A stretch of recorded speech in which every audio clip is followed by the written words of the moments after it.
Hey guys, all right, so I'm leaving Annie Guthrie's house now. There were three showed up. They were there for about 3 hours. Forensics dragged in processing gear. We caught bright camera bursts detonating behind multiple windows across the entire residence. The strobe effects started inside the garage before systematically moving deep into the living quarters. 3 unbroken hours of intense, silent searching. Emerging in stark blue nitrile gloves, they stayed completely mute. Initially, we couldn't tell if this was federal intervention or local brass. But catching a glimpse of their jacket patches confirmed local county jurisdiction as they finally vanished.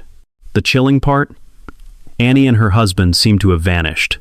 Nobody knows where they fled. Savannah made a brief appearance earlier, but she has completely disappeared too.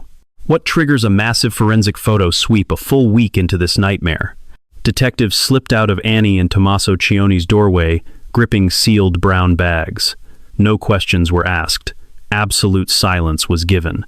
They peeled off into the darkness, only to inexplicably return days later for round 2. Whatever sinister secrets that residents held, whatever massive federal dragnet was quietly tightening around that specific location, and the mystery of a family vehicle held hostage by authorities for over 40 days. This terrifying truth remains hidden, until today. The Catalina foothills breeds, or perhaps lures in, a very specific breed of survivor. Matriarchs, who swallowed their sorrow, successfully launching their kids into complete independence, forging a strictly autonomous existence. At 84, the long-widowed Nancy Guthrie perfectly embodied this archetype since 1988. Forged into fierce self-reliance through absolute lack of alternatives, survival born from brutal necessity rather than actual choice, evolving into pure stubborn pride.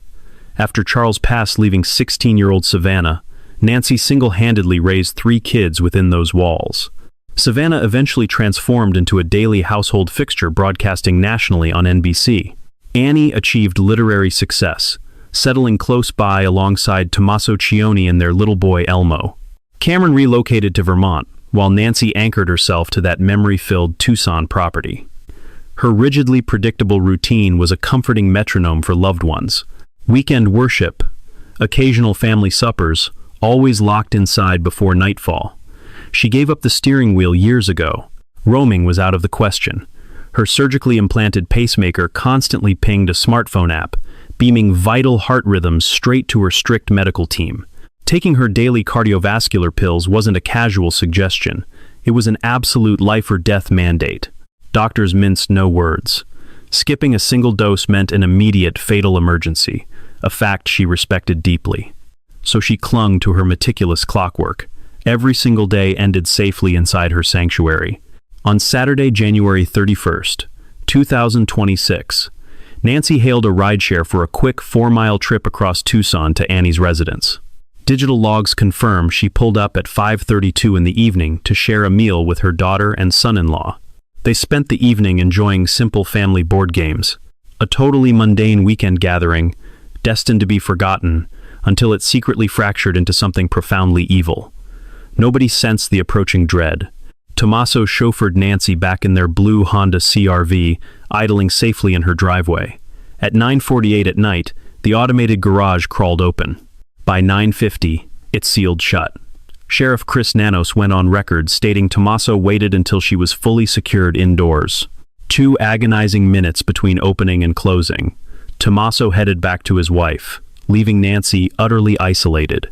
Whatever twisted horror unfolded next was born in the eerie silence following those 2 minutes. At 1:47 in the morning, Nancy's front porch surveillance system abruptly died, a deliberate digital blackout.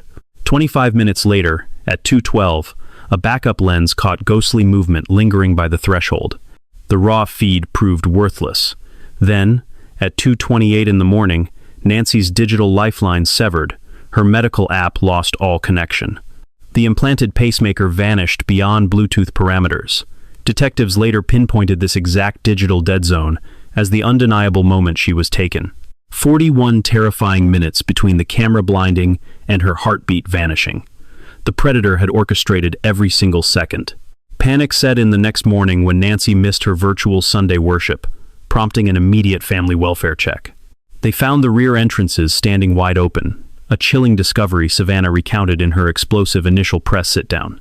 Relatives desperately rationalized a health crisis, hoping first responders had rushed inside, the only logical excuse for a breached perimeter. Frantic hospital sweeps yielded nothing. Nancy's smartphone sat undisturbed on the kitchen island alongside her handbag, smartwatch, and crucial prescriptions. The absolute lifeline pills she couldn't survive without were abandoned, and crimson drops stained the concrete stoop. Lab results confirmed the unthinkable. A perfect DNA match. She had vanished into thin air. Standard police work dictates starting at ground zero and expanding outward. Detectives cast a wide net from the point of impact, slowly tightening the noose until a prime suspect is trapped inside. Detectives working the Nancy Guthrie disappearance followed that exact playbook. They tore through her residence, scoured every inch of the yard, and brought in tracking dogs to sniff out a trail. They stripped every piece of surveillance footage from the block. But then, they traveled 4 miles across town, not chasing a lead, and not serving a raid. They headed straight to the doorstep of Nancy's own child, the exact same flesh and blood she dined with hours before vanishing. Cops spent 3 agonizing hours inside that residence, gloved up and hunting. Fast forward to day 7, February 7th, 2026. Authorities pulled up to the property, belonging to Annie Guthrie and her spouse, Tomasso.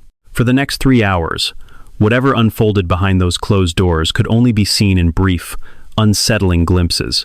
You could literally see bright flashes pulsing through the glass, the cold, methodical cadence of crime scene tech snapping photos of potential evidence. This was not a routine walkthrough. This was a clinical extraction. Ex-CIA and FBI operative Tracy Walder reviewed the tape for People magazine and immediately recognized the gear they carried out, a specialized white kit used for processing crime scenes, along with a classic brown paper sack, specifically designed to secure physical clues without compromising the chain of custody.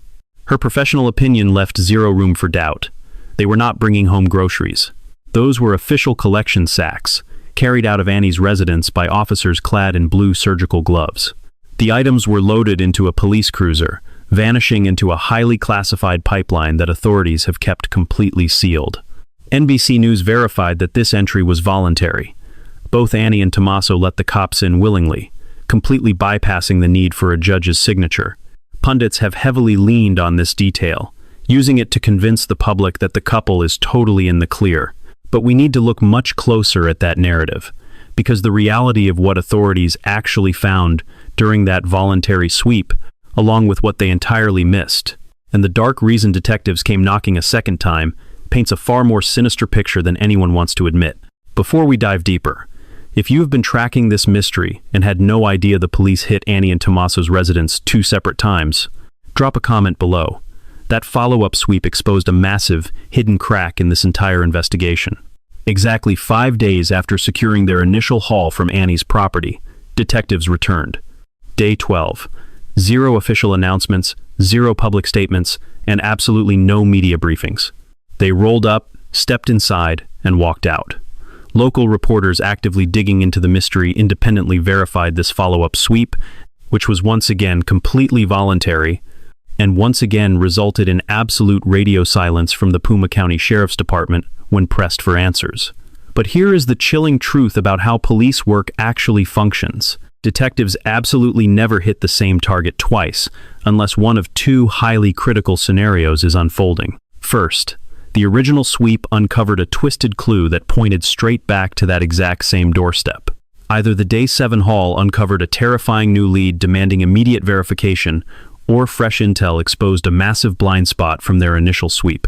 In a mystery this massive, both of those possibilities are absolutely terrifying. The exact timeline of this follow-up raid is the master key to unlocking the entire conspiracy. On February 11th, merely 24 hours before the cops showed back up at Annie's doorstep, FBI Chief Kash Patel dropped a bombshell, airing the very first ring cam clip of the disguised perpetrator. The entire nation finally laid eyes on the phantom accused of snatching Nancy Guthrie. His movements were chillingly precise and totally unbothered. He calmly lifted a covered hand toward the lens. He casually grabbed nearby foliage to obscure the view. There was 0 panic, 0 hesitation. This guy knew the precise location of the security system and exactly how to beat it. Judging by his icy demeanor, this was far from his first rodeo. By the very next sunrise, authorities were swarming Annie and Tomasso's property all over again. During that exact same week, a local CNN station in Tucson was hit with another terrifying extortion letter, and journalists who read it claimed it was packed with highly classified intel that had been completely hidden from the public. We are talking about intimate, dangerous facts that drastically shrink the suspect pool, as only the inner circle could possess them. That manifesto was immediately kicked over to the feds. Within the next 48 hours, detectives were back knocking on Annie's door and creeping through her neighborhood, aggressively interrogating locals in ways the brass refuses to explain. 3 explosive dominoes fell in rapid succession. The sinister clip dropped, the chilling insider letter emerged, and the second sweep of the daughter's residence was immediately triggered. In federal kidnapping cases, coincidences simply do not exist. Every single tactical move serves a dark, calculated purpose. They are pulling a bloody thread, waiting to see exactly whose door it unravels at next. 2 separate times, that trail ended at Annie Guthrie's doorstep, and when authorities refused to release seized property, it speaks volumes. They are not just storing it, they are hunting for something buried deep inside. An active federal hold screams one thing. The forensics team is still digging, and that critical chain of custody remains wide open. For over 40 agonizing days, the Pima County Sheriff's Department locked down Annie Guthrie and Tomasso Chion's blue Honda CR-V. Tomasso was behind the wheel on the night of January 31st, making this the final ride Nancy Guthrie ever took willingly. This exact vehicle crept into her driveway at 9:48 p.m. and vanished just 2 minutes later at 9:50. 120 seconds.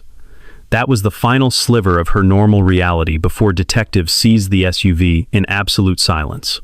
Fast forward to February 27th, 26 agonizing days since Nancy vanished into thin air. A CBS 5 Arizona investigative reporter marched straight into the Pima County Sheriff's headquarters demanding answers about the impounded SUV. The chilling 4-word official statement? Still part of the investigation. No timeline for release. No hints of giving it back.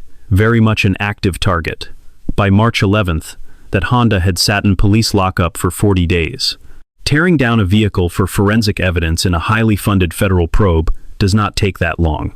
Swabbing for genetic material, vacuuming microfibers, and spraying luminol to illuminate hidden blood spatter. Even dusting for prints and ripping the onboard computer's GPS data takes mere days in a top-tier lab. Not 40.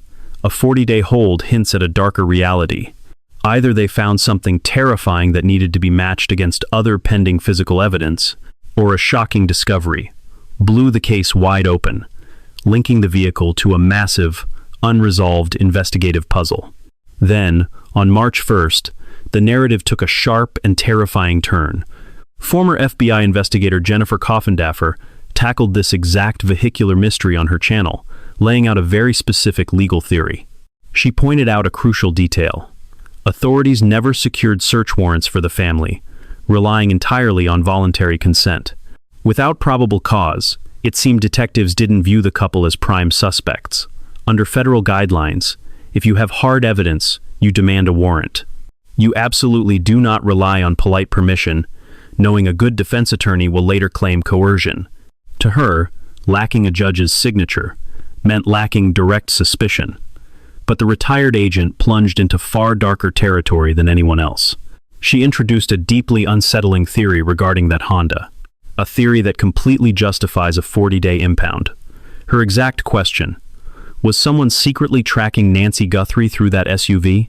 Did a shadow figure slip a GPS bug onto the undercarriage while it sat innocently parked at Annie and Tomasso's residence? The goal wouldn't be framing the young couple, but stalking the movements of their frequent passenger. That flips the entire narrative on its head. And scouring a vehicle for hidden electronic espionage absolutely requires a 40-day teardown. The authorities quietly handed the keys back to the family, refusing to utter a single syllable about what they might have unearthed. In the world of true crime, deafening silence from law enforcement is usually a terrifying answer in itself. 2 separate raids ended with stuffed evidence bags. The SUV vanished into lockup for 40 days, and amid this chaos, detectives relentlessly swarmed Annie and Tomasso's block, completely ignoring the primary crime scene 4 miles down the road. They were knocking on every door. By February 10th, CNN verified that uniformed deputies were aggressively grid-searching the streets surrounding Annie's property. Detectives were begging locals for their security camera cloud files and demanding intense sit-down interviews. This wasn't just a routine neighborhood knock and talk. Sweeps raged on for weeks, heavily manned by rotating federal task forces. The intense, laser-like focus on that single house threw up massive red flags for terrified neighbors and hungry investigative journalists alike. But the truly disturbing part wasn't the heavy police presence, it was the highly specific, psychological nature of their interrogations. Forget the standard boilerplate script. Cops weren't hunting for descriptions of strange vans or shady drifters lurking by the mailboxes. Instead, the interrogations, according to local reporters who interviewed spooked neighbors, zeroed in exclusively on the young couple. They dug deeply into Annie. They profiled Tomasso, probing into their private personalities and the hidden, potentially toxic dynamics of their romantic relationship. Detectives desperately needed to know if anyone had overheard screaming, witnessed bizarre behavior, or noticed anything slightly off in the preceding months. Anything leading up to February 1st that might suddenly look like a deadly red flag. Week after week, task forces pounded on the exact same doors, drilling locals with the exact same questions about a specific couple. Living inside a home the feds had already raided twice. A single door gets knocked on 10 times. Why? Detectives call it a calculated strike. This isn't idle curiosity. It is tactical triangulation. They return because the puzzle is missing pieces, and those neighbors are holding the fatal fragments. Digging into character builds a psychological profile. Hunting for daily habits means searching for a slip-up, a fleeting glance, a strange conversation someone brushed off without grasping its deadly importance. The secrets spilled during those interrogations remain completely sealed. Zero press briefings, total silence. Yet, with massive federal backing and local detectives swarming the scene, agents absolutely do not canvass the same block 6, 8, or 10 times accidentally. A dark thread keeps dragging them back. Send this to any true crime addict obsessed with this mystery. The next layer dives into a hidden connection the media completely missed regarding the property sweeps, the seized vehicle, and those relentless interrogations. Mid-investigation, Sheriff Chris Nano slipped up during a major network broadcast, casually revealing, seemingly oblivious to the massive bombshell he just dropped, the exact toll his team took on the victim's inner circle.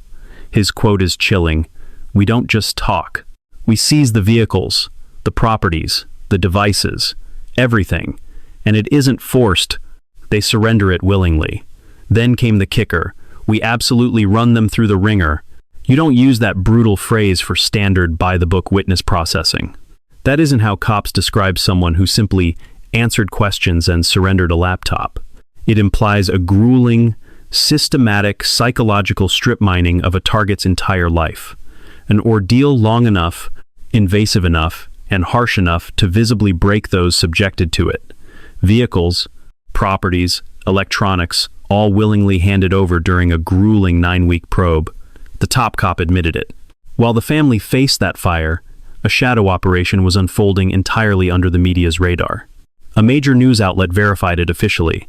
Federal agents raided local firearms dealers in the Southwest, flashing very specific suspect photos. Those pictures had names attached. The feds were hunting for any weapon sales spanning the last 12 months. Whose faces were they tracking? That remains a heavily guarded secret. Let that sink in. Federal agents were actively cross-referencing weapon purchases against direct targets locally. Simultaneously, they were tearing apart the family residence and gutting an intimate vehicle for forensics. Security cameras caught the phantom suspect strapped with a weapon holstered clumsily, screaming a lack of tactical training, experts noted. Now, detectives were hunting weapon receipts tied to precise identities right where the victim's inner circle lived.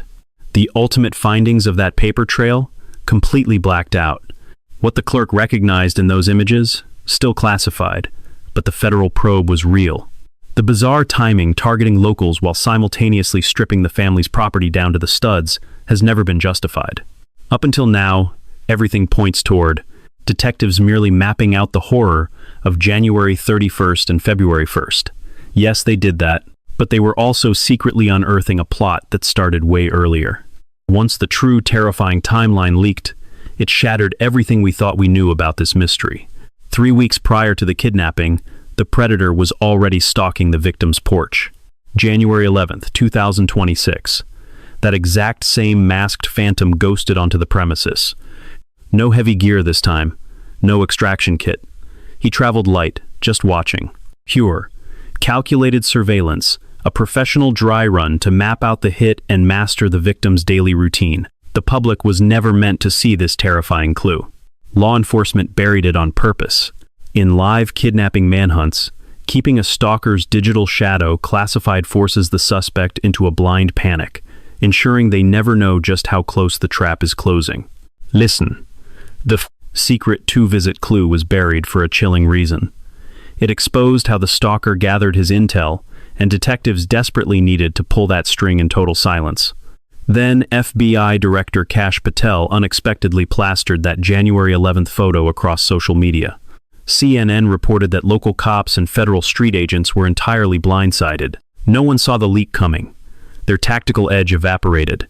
Soon after, the Guthrie family begged Tucson residents to scour their security footage, diaries, texts, or memories for anything suspicious across 3 crucial dates: January 11th, January 31st, and the pre-dawn hours of February 1st. Not one day 3. Dragging January 11th into this blows the premeditation window to 3 weeks, not one night. Detectives are convinced something sinister went down on January 11th, something a local saw, entirely unaware they were watching a predator. One local speaking to News Nation spotted a deeply unsettling figure lurking near Nancy's property right around then. Dressed in ordinary street gear, baseball cap yanked down, slouching and scoping the perimeter as he crept toward the residence. This was the stalker's dress rehearsal. He arrived, observed, and vanished. 3 weeks later, he executed a ruthless plot within a 41-minute time frame, operating with the terrifying precision of a phantom who rehearsed it endlessly. 3 weeks of chilling pre-attack surveillance leaves us with one haunting question. Who tipped him off that Nancy was completely vulnerable that evening? Who provided the itinerary? Who was aware Tomasso would drop her off at 9:50 p.m., guaranteeing nobody would check in until Sunday daylight? Make no mistake, he knew.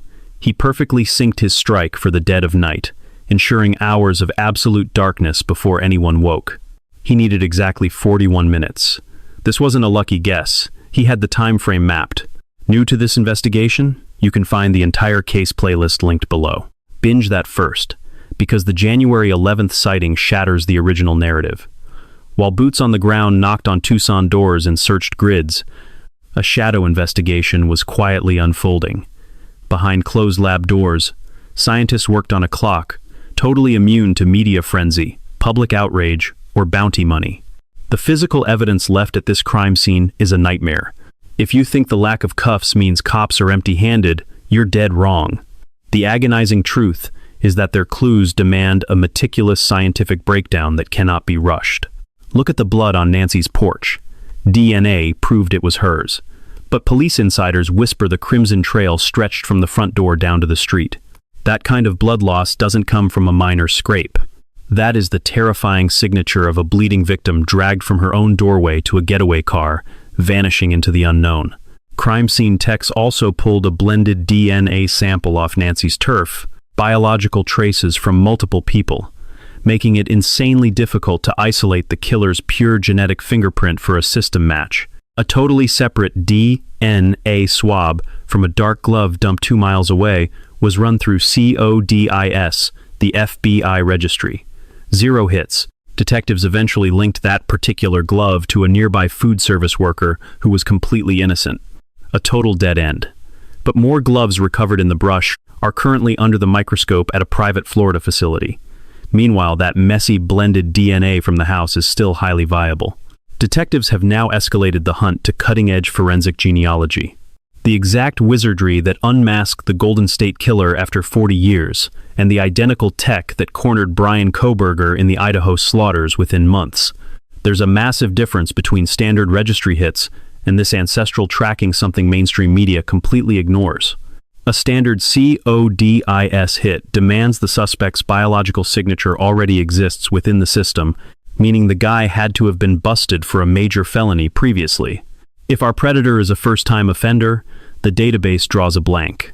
Ancestral tracking doesn't care about rap sheets. All it takes is one distant relative, maybe a second cousin, an uncle, or a grandmother who spat in a tube for a commercial heritage test 3 years ago, just for fun. In America, where tens of millions casually mail away their genetic codes, the odds of snagging a bloodline connection are astronomically better than scoring a random cold hit. The second a family link pops, agents reverse engineer a massive family tree, hunting down every male relative who fits the killer's age bracket and zip code. They systematically cross off innocent names using hard evidence, carving away the branches until one terrifying suspect remains. Unraveling this genetic web demands agonizing months, because every single name pulled from that family tree requires a meticulous background check before detectives can clear or condemn them. The lab grinds on, the bloodline takes shape. Hidden within those ancestral roots lies the exact phantom who crept onto Nancy Guthrie's porch that January 11th, the predator who marked her as the ultimate target. Drop a like if you trust that cold, hard forensics will be the smoking gun shattering this mystery. Because joining this subscriber squad means adding another watchful eye for the exact moment that bombshell truth explodes. 8 agonizing weeks after her mother vanished, Savannah Guthrie faced Hoda Kotb on the Today Show, desperately trying to articulate the sheer psychological hell she had been trapped inside for 60 days. "We are in absolute agony," she confessed, repeating it twice. "It is completely unbearable." She recounted snapping awake at 3 a.m., paralyzed in pitch blackness, vividly hallucinating her mother's sheer terror. Returning to the anchor desk felt impossible, yet walking away wasn't an option either. Her family remains stuck in an emotional purgatory, unable to mourn without a definitive ending. They are left to blindly obsess.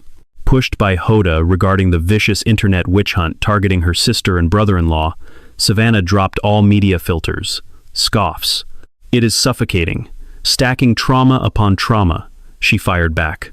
"Words fail me. It defies logic. I will never comprehend it." But her next statement carried far more weight than a simple alibi. It exposed the raw psychological toll this manhunt inflicted on the inner circle. She confessed, in a twisted sense, this nightmare cuts Annie, Tommy, and little Elmo significantly deeper. They were in the trenches daily, guaranteeing Nancy could safely remain in her cherished home. She wasn't painting a picture of sketchy relatives dodging the detectives. She depicted a family thrust dead center into the crosshairs, surrendering their property, vehicle, digital footprints, and privacy to law enforcement, all while surviving just 4 miles from ground zero, desperately trying to shield an innocent child from the unfolding horror. That extreme level of physical proximity and open cooperation doesn't clash with the official case files. In fact, it perfectly mirrors the detective's notes. Individuals completely entrenched in Nancy's daily routine, possessing total knowledge of her movements, and cementing themselves as the absolute last known witnesses. Federal agents and local deputies absolutely grilled them. Sheriff Nanos confirmed the intense heat himself. That intense scrutiny doesn't dismantle Savannah's protective shield. It actually reinforces it. Any seasoned detective instinctively zeroes in on the inner circle right out of the gate. It isn't strictly about guilt. It is about harvesting critical intelligence. Yet, what the crime scene techs extracted from those twin property raids and what a 40-day vehicular teardown yielded, what those intensive neighborhood canvases unearthed, what those chilling gun shop photos exposed, and what cyber sleuths extracted from those confiscated smart devices.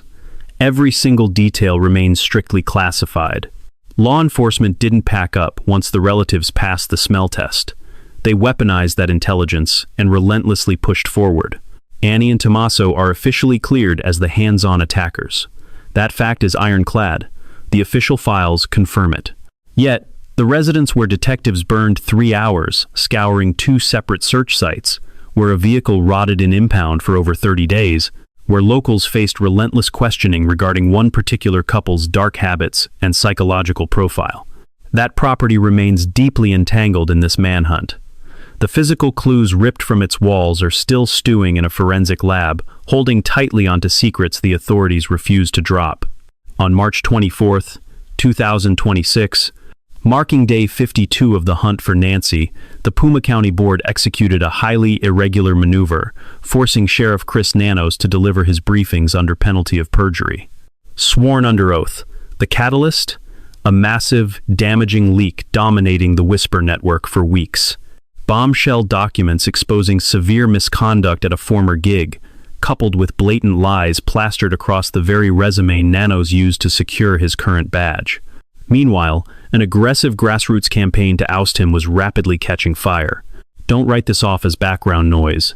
It is a catastrophic fracture directly infecting the manhunt. The very sheriff quarterbacking a federal kidnapping probe is simultaneously fighting for his professional life, justifying his own qualifications to the board under the threat of perjury. This parallel circus is unfolding right as the hunt for Nancy Guthrie reaches its absolute boiling point. Whenever a primary task force juggles an internal implosion alongside a blockbuster mystery, the entire investigative ecosystem gets corrupted. The physical clues stay pure, obviously, but the vital intelligence pipeline between jurisdictions and the briefings fed to the public get choked by extreme political anxiety baggage that a clean, well-oiled department never deals with. Burn away the internet static, the wild conspiracies, the anonymous tipsters, and the clout-chasing talking heads. And the cold, undeniable facts point to exactly this. How does a phantom memorize your exact routine? On January 11th, exactly 3 weeks before the abduction, a predator was already trespassing on Nancy Guthrie's property, mapping out a flawless dry run. By February 1st, the intruder came back ready for war, packing a mask, tactical gloves, a dark backpack, a weapon holster, and a chilling strategy to blind the security feeds. The absolute nightmare lasted exactly 41 minutes. With 0 hits in the National Registry, all he left behind was a complex genetic puzzle, forcing investigators to rely on deep ancestry matching just to hunt down a ghost. 2 miles from the crime scene, he discarded a single glove, a calculated decoy planted with the biology of a total stranger. He navigated that pitch-black yard like he lived there. This was not random. It was the execution of a dark obsession he had rehearsed 1,000 times in his head before stepping foot on the grass. Authorities tore through the house of the final individuals who saw Nancy breathing not once, but twice. They seized their vehicle for 40 straight days, returning it with absolute, deafening silence. Detectives relentlessly hammered the surrounding neighborhood, drilling locals with intense, highly targeted inquiries about that specific household. Personal devices were confiscated. The lead detective bluntly admitted that extracting their compliance meant dragging them through an absolute psychological meat grinder. A federal agent walked into a Tucson firearms dealer flashing mugshots of specific targets, hunting down a paper trail for weapons bought over the previous 12 months. The single, haunting thread tying this massive conspiracy together? What those dual raids, the 40-day vehicle impound, the relentless interrogations, and the gunshot probe all point to is one terrifying concept: inside information. Who fed this shadow Nancy's exact routine, giving him the perfect 41-minute window to snatch her and evaporate before the sun came up? Who tipped him off? How could he possibly guarantee she would be isolated at 9:50 p.m., completely defenseless until daylight? He knew exactly which security camera to sabotage and exactly which plants to use as camouflage. Somebody leaked that highly classified intel. Detectives are tearing the city apart to uncover the source of that leak, and the truth will eventually claw its way out. But it won't emerge from a staged media briefing, a shiny flyer slapped on a pole, or some wild internet rabbit hole. The breakthrough will trigger inside a sterile lab. It is hiding in a genetic matrix, slowly assembling branch by branch, waiting to drop a bombshell on a random Tuesday and blow this case wide open. 84 years old. That is how long Nancy had lived before a monster dragged her into the dark, wearing nothing but her sleepwear. No footwear, no essential prescriptions, no witnesses. By the time daylight broke and the calls went straight to voicemail, she had simply ceased to exist. That woman earned the right to justice. And despite the intense public scrutiny and a fractured system, the manhunt is relentlessly closing in on a resolution. As we record this, Nancy has been vanished for 59 agonizing days. But the task force is hunting. The scientists are grinding. Sure, nobody is in handcuffs yet, and the police are keeping their suspect list sealed. But make no mistake, this trail is burning hot. This is a forensic war now, and science operates on its own brutal timeline, entirely immune to media pressure. If you are holding on to a dark secret, any random dashcam clip, a weird gut feeling, or anything out of place from January 11th or January 31st, or the dead of night rolling into February 1st, 2026, speak up. Dial the federal tip line at 1-800-CALL FBI. You can stay completely faceless. Plus, the family's staggering $1 million bounty is still on the table to bring her back. Hit that subscribe button and ring the bell. We are tracking every single microscopic shift in this mystery the absolute second it happens. We are not stopping until the truth bleeds out. Dive into the description for the complete Nancy Guthrie catalog, every deep dive, every twisted theory, and every shred of proof we have gathered since day one. If you know anybody who needs to wake up to this absolute nightmare, share that link immediately. Go back to episode 1, because whatever evil is buried behind those Tucson walls hasn't finished telling its story. Gemini said, "The haunting disappearance of Nancy Guthrie from her desert sanctuary serves as a somber masterclass in the necessity of communal vigilance and the fragile nature of our perceived safety. In an era where we often retreat behind automated gates and digital glass, this tragedy reminds us that technology can be a double-edged sword. While we rely on cameras and smart devices to guard our loved ones, a calculated predator can turn those very tools into a roadmap for malice, exploiting 41 minutes of engineered silence to shatter a family forever." Jiasu. The most profound lesson etched in the crimson stains of Nancy's porch is that we must look beyond the screen and back toward one another. Security is not merely a high-tech app. It is the neighbor who notices the backward walker in the shadows, or the dog that hears a frequency of dread we've learned to ignore.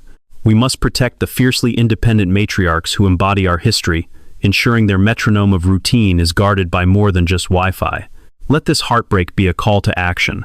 Stay present, report the subtle anomalies, and remember that in the battle between forensic science and a phantom, our collective awareness is the first and strongest line of defense.